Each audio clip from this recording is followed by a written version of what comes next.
Antonio, Timberwolves and the Spurs. And Ant is back after injuring his left knee. That was 9 days ago. These guys, Frost, Steve, Frost, Wembanyama and Gobert, they've known each other for days and years. And this is Ant, baseline, bucket good. We're tied at 19s. Edwards creates the space, in rhythm, feet square, shoulder square. All three of these. And as Edwards hits this one, he's got a message for everybody.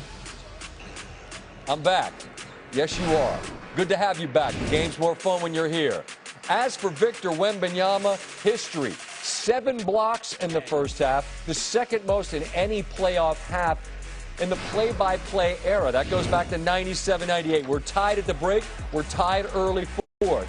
Edwards, work on Wembanyama. Take those 3 with you, as that's just off the fingertips, or just over the fingertips, I should say, of the lengthy Wembanyama.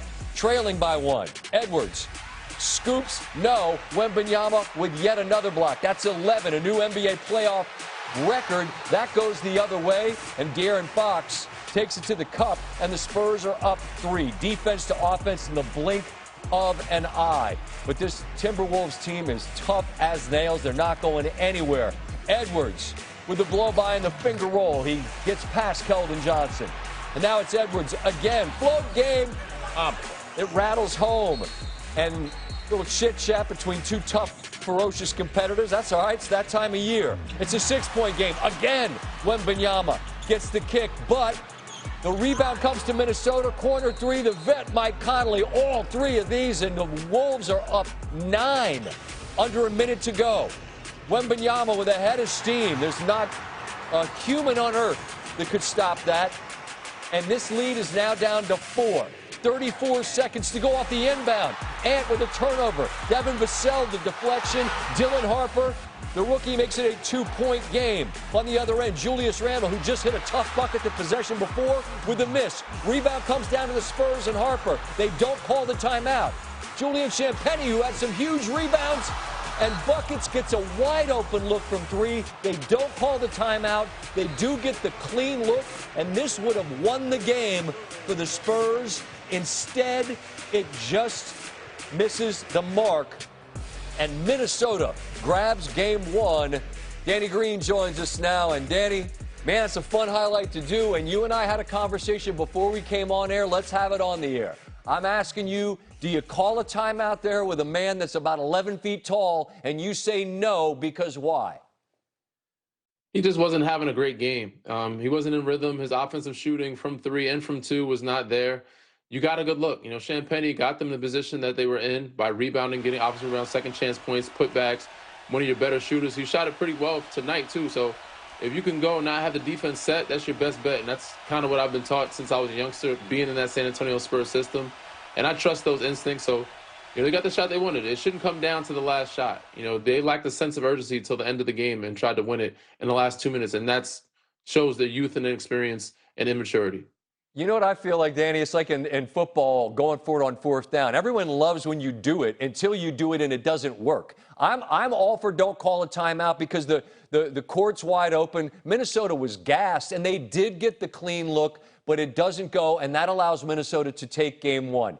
Is there a value of any kind for San Antonio, this brand new playoff team that hasn't played in many of these games, to get punched square in the mouth and realize now we're in deep water? Is there value in that if I'm trying to paint a sunny picture for Spurs fans? Absolutely. I mean, you learn your biggest lessons in your failures and losses, right? This was a big loss. This was a lesson. This is hopefully it's a wake-up call. They get, you know, a little light of fire under them to have a sense of urgency. Like, you played really good basketball the last couple minutes and spurts. If you can do that for 48 minutes, and obviously they'll shoot better. They shot 28% from 3, and this is a make or miss league. And it looks like the theme of most teams that lose shoot 20% from 3, and the other team doesn't.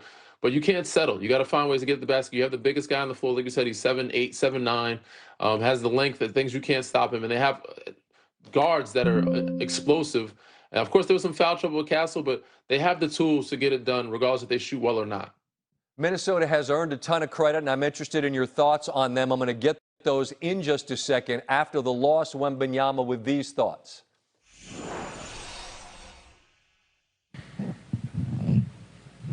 I I think there was some good and some bad, and I think the bad was,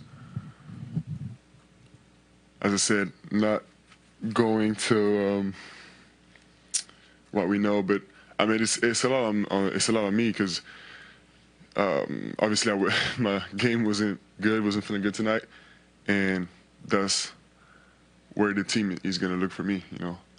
And if I had been better, if the offensive leaders of our team had been better, it would have been different.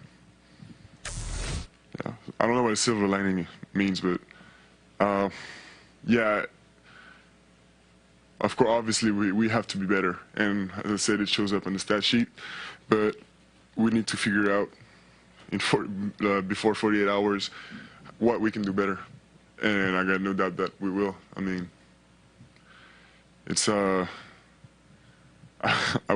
I trust us. Remember the way Dirk used to cuff the mic? I couldn't stop looking at the microphone in that man's hand. But they lose, and Minnesota wins, and it takes a special type of I don't give up to keep driving the ball to the rim and getting it kicked back a dozen times, and you don't care. I love that Minnesota didn't stop doing that. What's it say about the mentality of that group, Danny? That they're relentless, man. They don't care who was down there. They're going to keep going at them.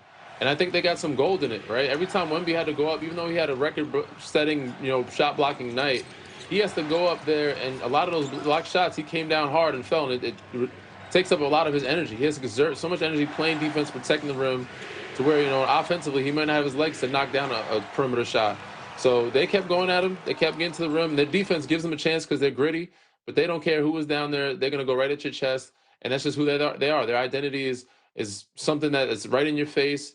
And they're a playoff team. They've shown that because during the regular season, this is not a team that people would look at and say, oh, this is a Western Conference, championship or Western Conference Finals team. But the way they're playing right now, every time the playoffs happen, they step up and show out. Yeah, and they've got what San Antonio hasn't gotten yet, which is playoff experience. I think you certainly saw evidence of that tonight in their toughness and resolve. Big-time dub. Danny, sit tight. More to come with you in just a moment on the Knicks and the Sixers. Speaking of New York, New York, big city of dreams. Game 1 in the Garden, nothing like that building this time of year. The 10th all-time playoff match.